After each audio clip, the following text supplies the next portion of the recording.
Upcoming science fiction fantasy releases. Probably my favorite video to put together. I love looking ahead at what's coming out. That kind of thing drives me as a reader.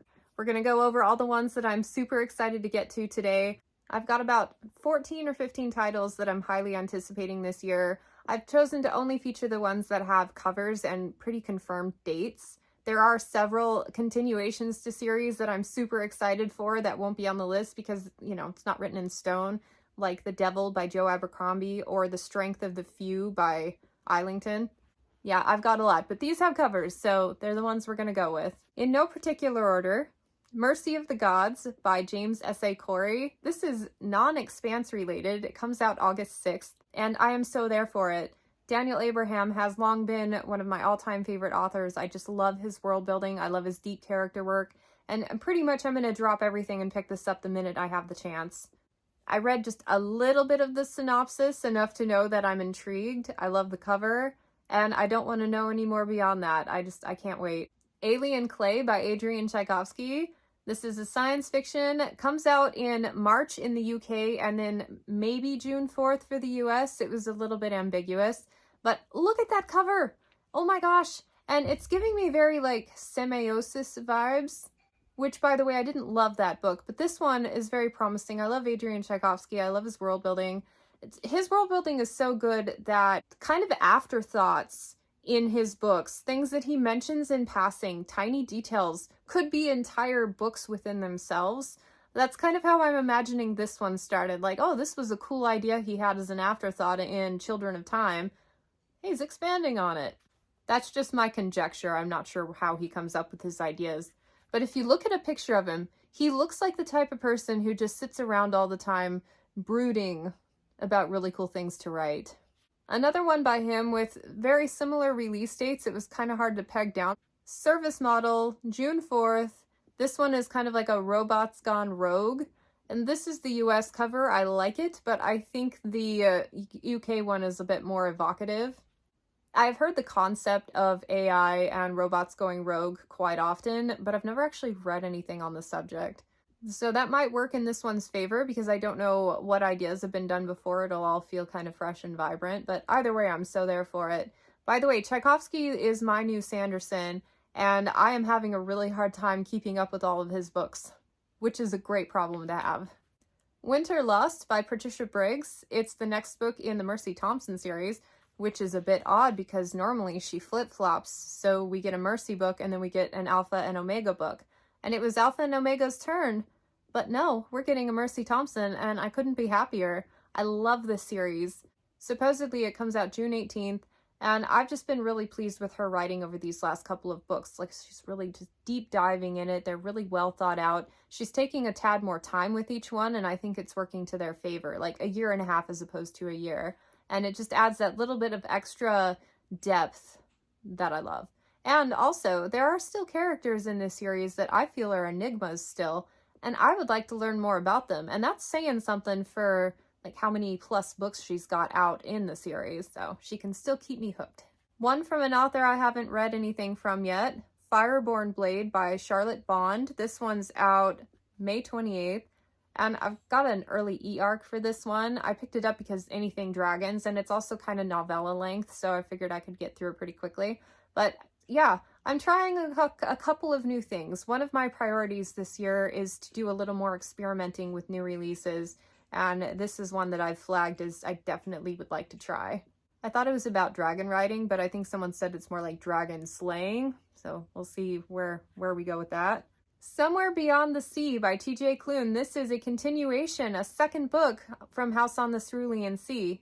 Slated for September 10th. I really liked the first book, especially the second half. The first half, I was like, this is a 3 stars, pretty good, but it won me over by the end. It ended up being a 5-star, a surprise for the year for me because I wasn't sure I was going to enjoy it, and I loved it. So I can't wait to read on because we've already set the framework and we have all these cool characters to follow. And I'm excited to see where it'll go next. A Change of Place by Julie Chernita, coming out June 18th. This one is a continuation to her Turn of Light series, or at least set in the same world. And I love this author for her really creative, biologically awesome science fiction stuff. Like I've read most of the science fiction stuff she has out, and I have not dabbled yet into her fantasy stuff, but she was a biologist by trade before becoming a writer, and that deep depth of knowledge of flora and fauna always comes through in her works. And so just even the cover of this one, it's a bit odd, but I love that there's like an animal. It's very intriguing, and it says to me that it's probably going to contain a lot of the elements that I love from her. And I also really love her dry humor. She's funny.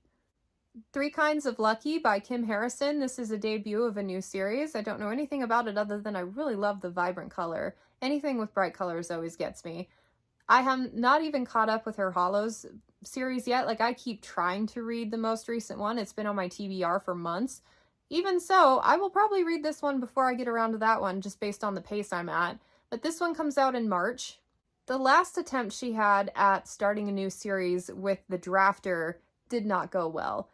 There were really good elements of that series, but I think the way she went about writing it is why it didn't get any traction. So this one is probably going to be absolutely superb, and I can't wait. She started out writing fantasy novels and kind of transitioned to urban fantasy, which is why her urban fantasies are kind of more slowly paced, very character driven, feels like an epic fantasy, but set in an urban fantasy world. And I know she's going to bring all of that cool stuff to this series. So excited. Trials of Empire by Richard Swan comes out February 6th. I have an e-arc for this one. It's the third and final book in the Justice of King series. That's not really what it's called, but I can never remember. The second book was very close to my top read last year, or the year before. I think I got an e-arc in December of 2021. So good. Blew my socks off. Like, better than the first book by far. All of the things that I was like, could be better, was better in that second book. Phenomenal. I'm hoping that I can carry the momentum of how excited I was and how much I loved that one into this third and final book. The year lag has me nervous. It's probably why I haven't picked it up yet, but I love this series, and I can't wait to see how he ends it. Spell Shop by Sarah Beth Durst comes out July 9th. This one is kind of a romantic fantasy, I think. It's like everybody's using the word cozy now. It's a thing. They associated it with cozy fantasy, but I like the author from her Race the Sand book. It's a standalone. It was really good. Love the magical components of it, and I love the idea of a spell shop. So this one is definitely on my radar. I've also tried her Queen of the Blood series, and I really like her writing. She's a lot of fun. It's got a lot of great ideas. Stuff that if I were to write books, I would write books about, like competitions and magic stuff, and like I just love it.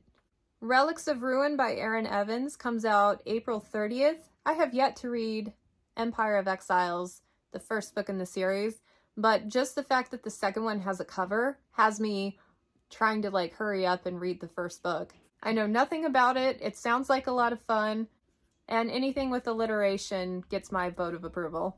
A romance pick, Funny Story by Emily Henry, comes out April 23rd. I am fast becoming a major fan of this author. I've read Book Lovers and Beach Read, and both experiences for me were just so much fun. You know how when you don't read a genre very often, it can feel novel and really exciting to pull yourself out of like the endless stream of dragon books? That's kind of where I'm at with her writing. It's really good. Daughter's War by Christopher Bjehulman. Second book in the Black Tongue Thief series comes out June 25th. I'm really not in a huge hurry to pick this one up. The first one was funny. It was a bit overdone, but there were a couple of one-liners in there that had me laughing out loud. And the orcs, or whatever the villains were really, really well done in this. Like, I've never seen villains done quite the way that he did them, and I think that element was interesting enough to kind of set his series apart from everything else. So I want to know more about what he's going to do there. He's a horror writer in addition to being a high fantasy writer, and I think that's where that comes in. Like, it definitely like was a horrifying couple of scenes in that book. So I'm hoping that the wimp that I am can handle whatever he's going to put out in the second book. But it is nice because he does balance the dark stuff with humor. It works. Oddly, the funniest things I've read ever are in grimdark books. And it doesn't have a cover, but I am, of course, So excited for the new Stormlight Archive book. Coming out December 6th. No cover yet, but it's going to be a Michael Whalen, I think, and I love his covers. He's done all of them so far. I'm actually even doing this massive cross-stitch project of The Way of Kings. It's huge. Per usual, I will probably be dropping everything in November and rereading one, maybe two of the books beforehand, because that's kind of my MO. I want to be totally enmeshed in it. I don't want to have forgotten anything. I want all the details before diving into the new one, because this is going to be the conclusion to the first arc of the series, and I'm just all there for it. It's probably... it's one of my top 3 favorite series. Like, it's comparing apples to oranges kind of with them, but I love it so much. I've reread them so many times, and I can't wait. That's my lineup. What books are you looking forward to? I am sure I have forgotten a few on here. In fact, every time I film one of these, like within a day or two, I see a couple more with covers. I'm like, oh, I would have included that one if I could remember. Let me know what you're excited for. Let me know which ones you think I should prioritize reading if I can get my hands on an e-arc. And as always, thank you so much for watching. Subscribe if you haven't already, and I will catch you on the next one.